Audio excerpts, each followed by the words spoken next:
As part of the invasion of France, Germany also invaded the Netherlands. The German plan called for simultaneous attacks on Fortress Holland, hoping to quickly capture the country's capital and most important region. One of these attacks was at the Afsluitdijk, a causeway 32 kilometers long which connected Friesland with North Holland and subsequently Amsterdam.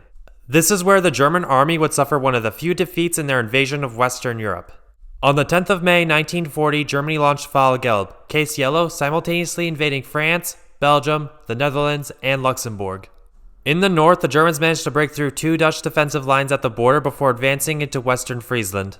On May 12th, the German 1st Cavalry Division captured the last defenses in front of Afsluitdijk and began preparing to assault the Dutch positions across it. The Germans had around 500 men under the command of General Kurt Felt with 69 planes and artillery support. The Dutch, for their part, numbered around 225 men under the command of Captain Christian Boers. The Dutch had built some heavy defenses consisting of 2 defensive lines with 17 pillboxes and casemates around Fort Kornwerdersons.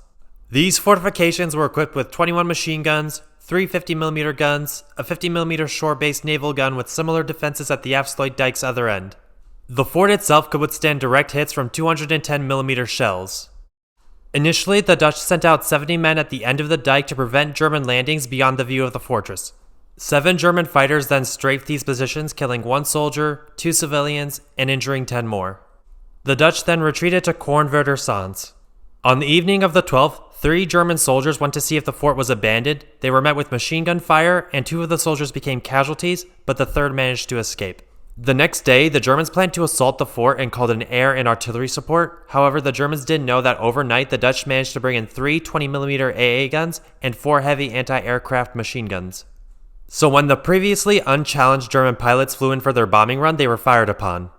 62 planes dropped 5 waves of bombs for the loss of 4 aircraft. This was then followed up by an hour of heavy artillery. When the bombardment was over, the Germans advanced down the narrow dike on bicycles, and the Dutch withheld their fire until they were within 800 meters, making it difficult to withdraw. Many of the soldiers under fire opted to hide while a few tried to advance, and after being under fire for an hour and a half, the Germans withdrew. The assault failed, and to prevent any surprise attacks, Boers ordered the dike to be lit by flares and searchlights during the night.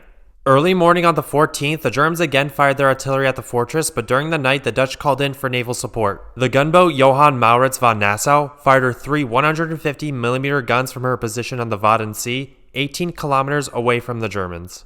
The barrage silenced the German guns, shocking the German commander who was unaware of any Dutch artillery in the area, let alone such heavy caliber. The fortress remained in Dutch hands until the fall of the Netherlands on the 15th of May.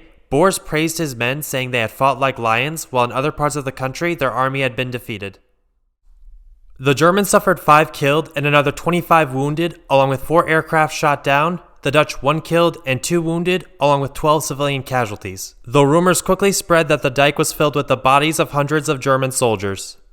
While the Dutch were victorious, it did little to stop the German invasion, and the assault was just rerouted further south across the IJsselmeer. Boers himself led the surrender and later joined the Dutch resistance and was arrested in 1941. He was then executed in Sachsenhausen concentration camp in 1942 and was awarded the Bronze Cross posthumously. Thank you for watching. If you want to learn about another time when a German invasion faced setbacks, check out my video on the 1914 invasion of Belgium. Like, comment, and hit subscribe.